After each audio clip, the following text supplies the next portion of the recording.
7:38. By the way, If you should ever leave me, I know you've heard about this whole dirty jeans scandal. For crying out loud, people seemingly have endless time to complain about stuff. Fox News even had Jonah Goldberg talking about it. I'll break that down a little later on, but man, they're jeans, people. Calm down. Muddy jeans. If you've got $4.25 to spend on dirty jeans, have at it. I know, but you know, the problem is it's not some big societal controversy. It's like they're jeans, people. Right. If people can get over the ripped jean fad, they can get over the muddy jean fad. Lord. Yeah, but they're trying to intellectualize the whole thing, and it's just really crazy. And Patti LaBelle, how about these people who are going after her? She's at a book signing, right? Yeah. Shame on you for supporting the fur industry. So there are like 40 people at this thing going, shame on you! I think that guy is the brother of this guy You should be so proud of yourself. from the Betsy DeVos protest. I think they're brothers. Play the other Shame one. on you for supporting the fur industry. You should be so proud of yourself. I think they're brothers. Or maybe the same person. You should be so proud of yourself. But yeah, there are all these people shouting at Patti LaBelle of all people. She It's looks old lady, confused. you know. She looks so I know. confused. I'm signing a book. She's like, Leave her alone. Well, it's because they tricked her at first. They were like smiling and posing with her during the book signing. And then all of a sudden the cameras went off and they hold up those banners and pictures of dead dogs and dead animals and things like that. It was horrible.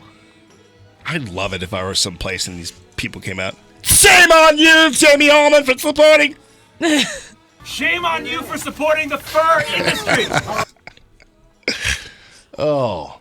So yesterday, wow, what a fantastic, emotional, and just amazing day at the 26th Annual Police Officer Memorial Prayer Breakfast. It was such a privilege to be honored with being the keynote speaker there.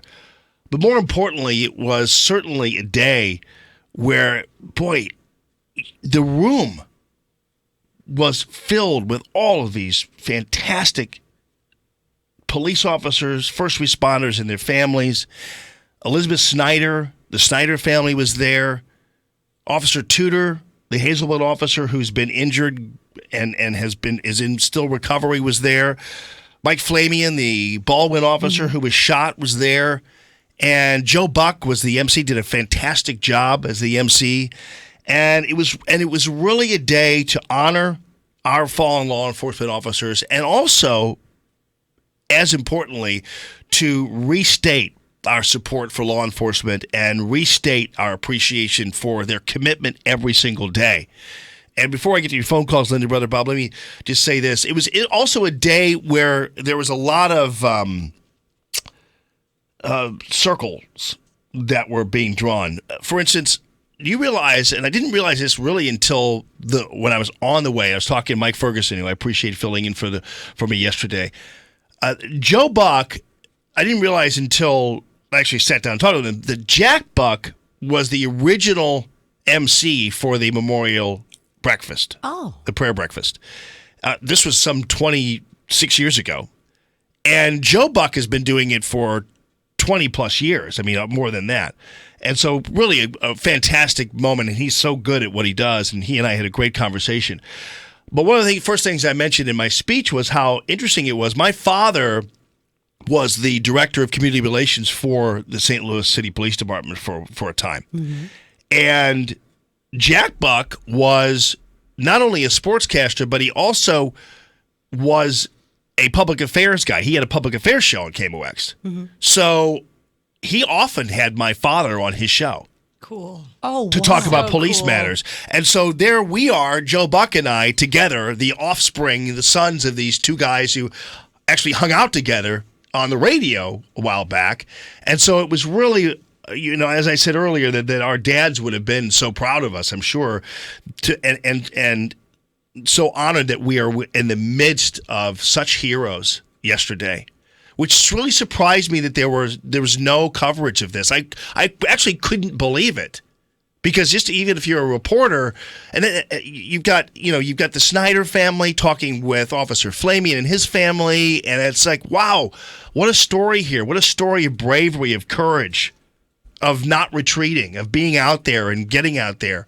I mean, it was amazing. And I had a special moment, too, because I had prepared a speech that revolved around my initial contact with the life and death of a police officer. And that was when I was a kid, 13 years old. And one of my soccer coaches was Officer Frank Graham. And he was a UCD police officer.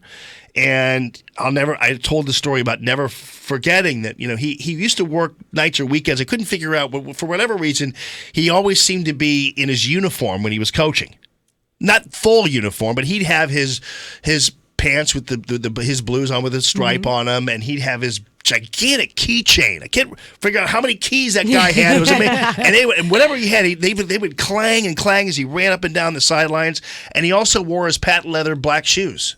Because he was on his way to work but he'd always fit in time for the kids.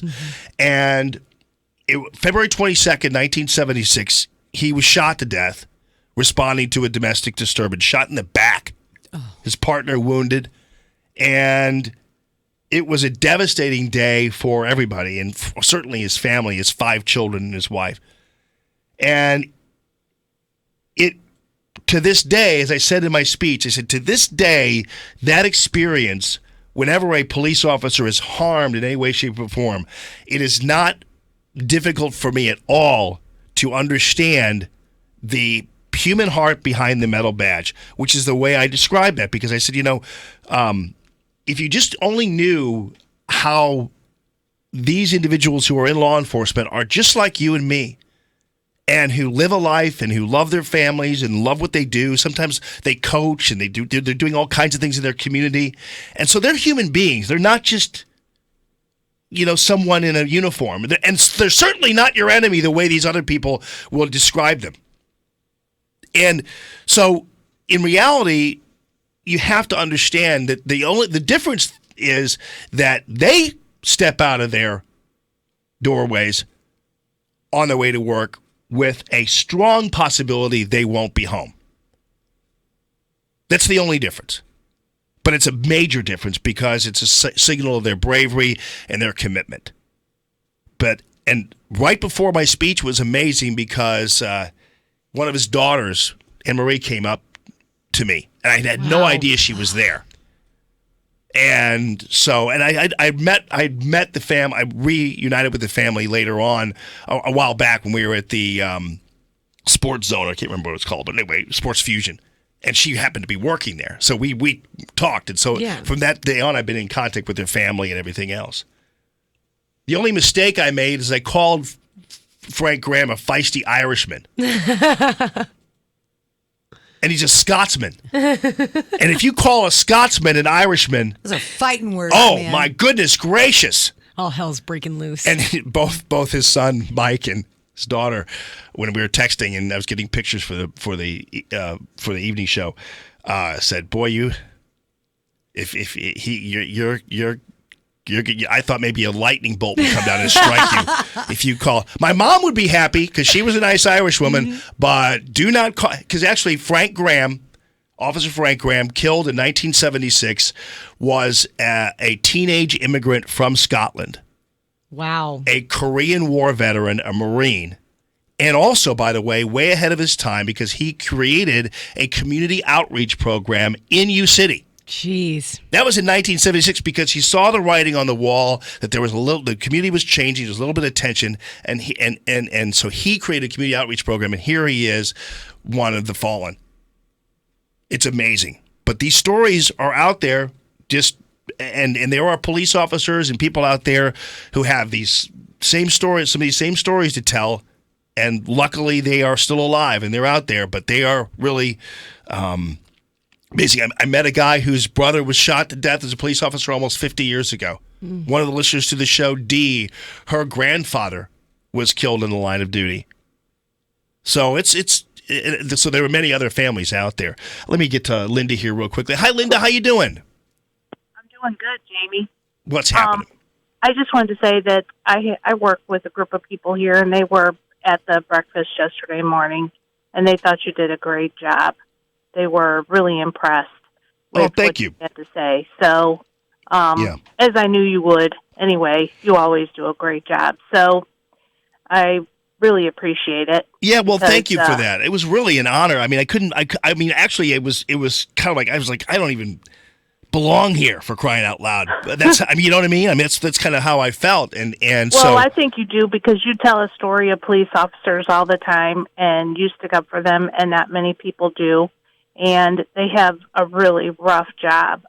There's no way I could ever do it. It's like a calling for them. I recently started a Citizens Academy class with Jefferson County, just so I could get to know what they have to go through. And it's a 12-week course. You go every Tuesday for 3 hours, and you get to see everything. Last week we toured the jail, and you get to hear about all the things that they have to do, and you meet a lot of officers and, you know, their specialties. And these guys it's definitely a calling. Yeah. I mean, it is. What they have to deal with is rough. Boy, really I'd say. rough. And their families are Right. with them. It's like when you're at war or you're deployed. Your families are deployed Right. with you. Oh, So, definitely. and every this day. is a lifetime career for these guys. Right. And so, it's just fantastic that we have people in this world, in this country, that do that kind of stuff. Oh, I know. It's an amazing vocation, and it is an amazing commitment. And Linda, thank you for calling into the show and sharing that. All right. I appreciate Thanks, you. Amy. Yeah. So Okay. then after it, Elizabeth Snyder, who, we want to give her everything. Blake Snyder's widow comes up to Joe and I and gives us this beautiful challenge coin. Has the St. Louis County Police Shield on it and St. Michael on the back. It's beautiful. And I'm thinking to myself, here's a widow giving us something, because the Snyder family has been very critical in terms of being out there speaking, because if not, then you retreat. And so if you don't tell the stories of these officers, and every chance they get, they tell the story of Blake's story, and his mom told me the story of how she went and talked to the people in the emergency room, the people who tried to save Blake Snyder's life. Wow. And her mom went to the hospital and talked to these people in the trauma room. And the reason why she did that, she says, is because I didn't want them to only see Blake as a trauma. I wanted them to see his life. So she went, she did a slide presentation, talked about him as a little boy, talked about her life, because that's what's important to do. And certainly for the first response, for the people who worked on him and tried to save him, that was devastating. So, but she goes and she talks to them, and that's pretty cool. That's intense. I got to take a break here, but I want to get your phone calls too. So I'll get out of here and actually just go ahead and go.